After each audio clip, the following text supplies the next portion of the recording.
we have the ability, we have the opportunity now to say, hey, I know you voted for Trump. I know you hate Trump too. You saw it as a lesser of two evils. Guess what?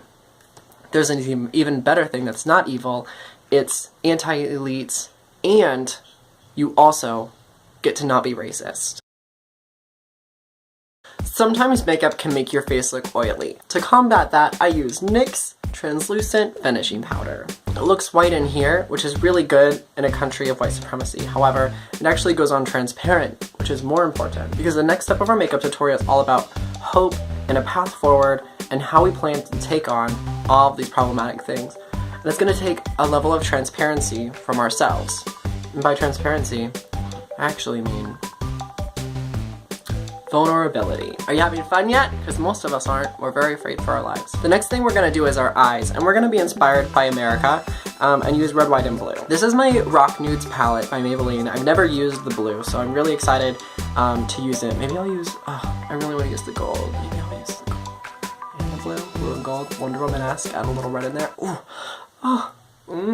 I love this. It's another NYX product. It's a white eyeshadow base, and it really, it gives it just like a white palette basically, so your colors are gonna pop a little bit more. So I think something that would be really fun is to make this red, and then kind of go up in like a shimmering gold in here, because you're supposed to make the inside lighter, and then fade that gold into that blue and pull it out here.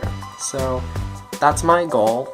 We'll see what happens. The symbolism to me using a rock palette, which is not actually what I'm using right now, is that when we're looking at the bright side, we're looking for our path forward, there's a part of this that rocks.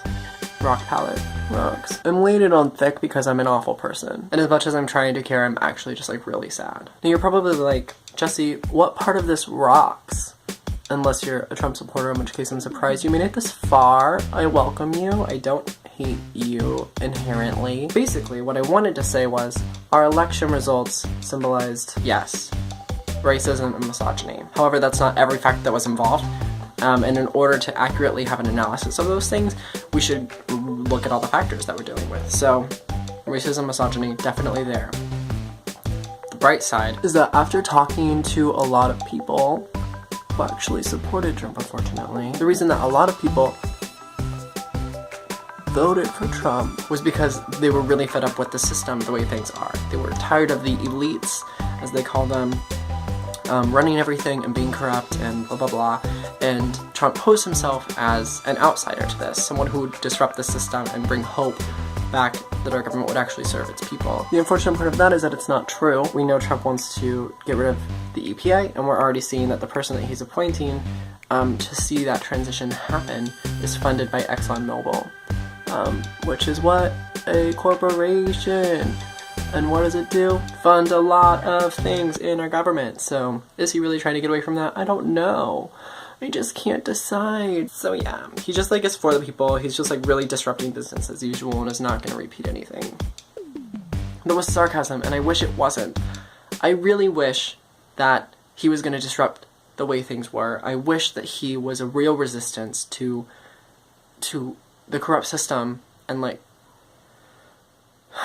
but his presidency, just like Trump University, is a fraud and people gave into it.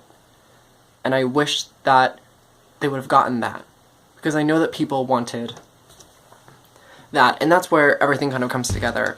At the end of the day, when you look just at race, yes, these people are to an extent racist, because all the hate and violence and bullying tactics in Trump's campaign along the way, they were like, you know what, I'm gonna ignore that, because it's more of a priority for me to get the government elites out of leadership. That was their decision that they made. They made a priority, and as a result, they were racist. So this is where the hope part comes in. What we're seeing is like people really want not the government that we have, and that's good news, because there is a movement of people who also want that, but who aren't going to get it by being racist and xenophobic. And they're saying like, our government should be better for all Americans. There are real racists who support the Trump campaign, but I think the vast majority of people just chose that priority. And I think they do it because one, we exist in an inherently racist system, and I don't think they've been forced to, and I don't think they wanted to face the true impact or ramifications, whatever, of supporting the bullying, racism, heterosexism, misogyny, violence of the Trump campaign. We have the ability, we have the opportunity now to say, hey, I know you voted for Trump. I know you hate Trump too. You saw it as a lesser of two evils. Guess what? There's an even better thing that's not evil. It's anti-elites, and you also get to not be racist. It's on us how to do many things. One of those is to watch out for each other and to fight back against that violence and stand together, but also it's on us, especially white people, to have those conversations with our family and our friends. Tough conversations. Tough conversations where we have to dig deep, maybe over many conversations, into these issues. And we have to do it from a place of love and vulnerability. That's where that vulnerability comes in, because we truly care for deep reasons. We feel passionate about this, and the best way to get that out to other people is to share it. Before, it was like the racism and the anti-elitism were together, but now they're separate. And if you're truly not racist, now that those things are separate, you have to stand with us. There are things you have to do.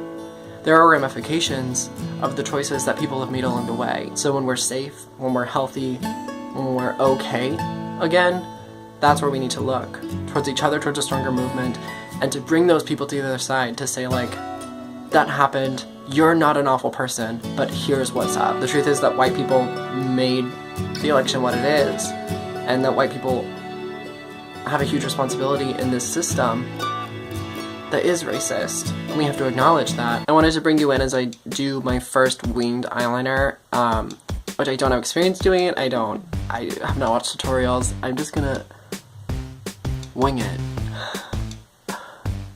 I'm using the felt tip, and I'm just gonna, well, just wing it. So I would say that my winged eyeliner did not turn out well. And now I'm going to use this white eyeliner to do the bottom of my eyes, which makes your eyes seem bigger. And hopefully that can kind of remedy a little bit of the situation that's going on, and make it a little more dramatic. Because what's happening in this country is very dramatic. Now we're done with that, and I still look like a monster, so go figure. Somehow this all comes together in the end every single time. So I like to use a brown eyebrow pen or mechanical pencil to just fill them in, and I trace right along like that inside line, and then go from there. And I like to do brush strokes up, because you can like weirdly see the texture. Just like keep the boys away, keep them at a distance. Keep them at a distance where they still think you're somehow a biological woman. Next I'm going to put on my fake eyelashes, and it's going to cover up some of the mess ups that I had, and the look's going to finally start coming together. So I just take a little bit of glue and apply it on my already used fake eyelash. Are you tacky? Aren't we all a little tacky? That was a joke about fashion. I don't wear makeup to get men, I wear makeup when I want to feel powerful. I like to think that these eyelashes are symbolic, continuing with this metaphor, of the current state of things. They're rough. I feel like they've been drugged through the mud a few times. They're gross. They're dirty. They make me feel like a nasty woman. And the work that we have to do to fix all of that is also going to be rough. If we do it, we stick to it, what we'll get is going to be bold and beautiful and have a little bit of sparkles on the end of them. Doing lips is really hard for me because I don't have an upper lip. You can like go click back to earlier in the video, or any other video, I don't have an upper lip. So I have to draw one on, which is always so difficult. Your facial hair might make it look really bad on the edges, but once again, keep people at a distance. Not in our organizing, not in the work that we have to do. We need to keep people very close. But in drag performance, keep people at a distance. Or if you're just me and you love to detach psychologically from the situation, distance yourself.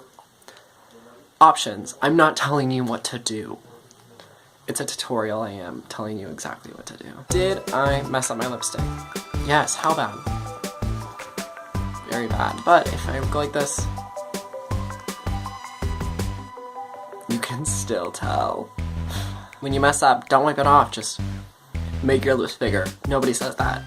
Don't do that. Not advice, but I'm gonna do it anyways. What have I got to lose? Is this better? No, it's so much worse. There we go. Did we fix it? I wouldn't say that. Would I say that it's better? I also wouldn't say that. Is it what we've got? Yeah. And you know what we have to do? We have to make the best of what we got. In spite of how validated and successful and accomplished hate feels right now, the best thing that we can do is fight back and be beautiful, vibrant, diverse, true to who we are, and loving. To fight back and say, America's for everyone. And there you have it, folks. The election 2016 makeup tutorial, wig optional. Actually, any part of this is optional, but the metaphors of the work that we need to do and the violence that we need to be aware of, not optional. I hope you liked this video, and if you did, you should give it a thumbs up. Hubbub. I had a lot of thoughts that I wanted to share, and I didn't want to just do a talking video because that's no fun, and also, it's been so long since I've been in makeup on the channel, so I'm back. I'll pet you if you stop. Oh, and don't forget to subscribe for more quality content that's both interesting and fun, and also for more of my dog.